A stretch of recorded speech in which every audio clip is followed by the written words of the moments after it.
What's up, y'all? It's Jeffrey back here at Flippin' Profit, and in this video I'm going to show you how to ship big items on eBay with my new and improved method.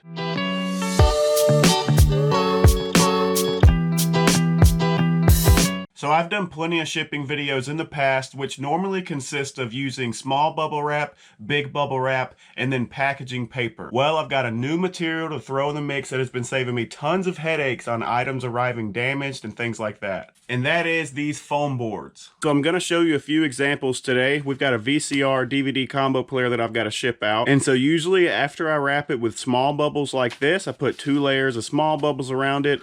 I would take some big bubbles and then I would put some big bubbles just on the face, on the front, and around the back to protect the buttons and things like that. But the safest way I found to ship items like this is with these new foam boards rather than using big bubbles like that. So these foam boards come in big sheets like this behind me, 4 feet by 8 feet. You can find them at your local home improvement store. Places like Home Depot and Lowe's do sell them, but they're a bit pricey. So I used the 3/4 inch pieces. They sell some that are 1/2 inch and then 1 inch thick as well. 1/2 inch is a little bit too flimsy, and then the thick inch I did use at first, but the 3/4 inch is cheaper and I found it works just as good. And most of you who ship electronics and big items like this have a particular size of box or boxes that you use consistently over and over again. And for me, that would be the Home Depot medium size box, which is 22 inches by 16 by 15 inches high, and the medium size Walmart box, which is 16 by 16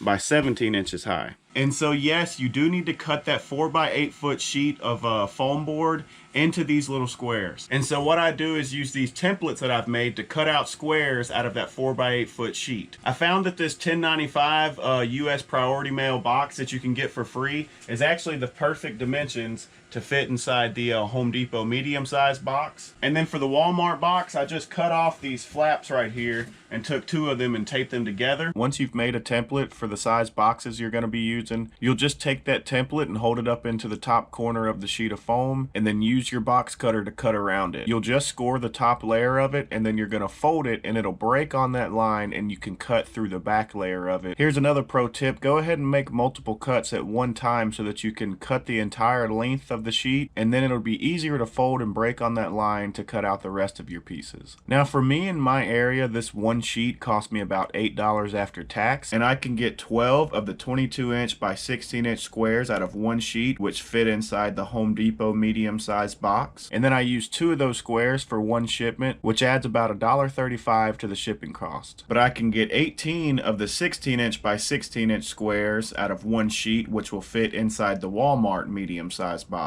And then same thing, I typically use 2 of them for one shipment, which adds about 88 cents to the cost of shipping. Another quick note for those who are watching this, in the previous video I announced I'll be doing another $50 gift card giveaway. So if you want a chance to win a $50 gift card giveaway, go check out the previous video that I uploaded for the instructions to enter. And so I'm going to show you a quick example with the DVD VCR combo player. I'm going to be using 2 of these squares for one shipment. I'll go ahead and place one of them in there on the bottom. Set my item in there like that. Try to center it a little bit. We're also going to put this back here. You know what, I'm going to go ahead and lay it down so that that'll keep it from sliding back that way. And then for all the gaps around it, we're going to use packing paper to stuff that in and make it nice and tight so it doesn't slide around. So now that it's packed in there tight, not going to move around, we'll add the other piece of foam board right on top. And then we'll take our box resizer and then simply score the box along the edge of the wall. Then we'll cut the corner. And now we'll be able to fold the box down right on top of it, making it a nice tight fit. And so that's how easy it is when you use these same size boxes. I'll go ahead and use my template and make multiple cuts on those big sheets, and then have plenty of these already ready, pre-cut to these box sizes for when I need to ship stuff out like that. But every now and then you're going to get an item to ship that's big, heavy, and bulky, and will take some customization. So quick story on this microwave. This is actually a commercial grade microwave. I was at my water by the gallon store filling up my 5-gallon jug for my water cooler, and they also sell appliances there like washing machines and dryers and things like that mostly, but they had 2 commercial commercial grade microwaves sitting on a shelf, and they had a price tag on them that said they were asking for $100 and retail price on these were $250. But any good reseller knows, don't ever believe someone's retail price. They maybe Googled it, but who knows what it's selling for on eBay. So both the microwaves were the exact same model. I looked it up. There were 7 pre-owned listings active on eBay, and then 2 pre-owned sales of this same model microwave within the last 90 days. One of them had sold for $700, the other one sold for $500. So whipped out my debit card and decided to pick both of them up. I listed both of them for $500 a piece with free shipping, and I figured it might take a little while for them to sell, but after only 2 weeks, I got an offer on one of them for $400, and I accepted it. So I just wanted to share that with y'all because it doesn't matter where you are. Don't be afraid to pull out your phone and look up some comps on eBay for some unique items. I'm going to be using this Home Depot extra large box to ship it. It's 22 inches by 22 inches. So that means I'll need to cut out some custom foam blocks. And I'm also going to do foam up the side on this as well. I'll probably do 2 layers of foam on the bottom and 2 layers on top, plus 2 layers each on the side, just to try to keep this thing nice and protected. So here's what I was able to come up with. We've got it wrapped twice with some small bubble wrap. And then there are 2 layers of foam blocks on the bottom of this. And I've got 2 layers on the front, 2 layers in the back. On these 2 sides though, it was pretty wide. I was only able to stuff 1 block in between there. And then there was a little bit of gaps in between from the like the door handle and the plug and stuff on the back. So I just stuffed that with some packing paper, and I think we're good to go. Let's put these last 2 layers on the top here. It should fit nice and flush.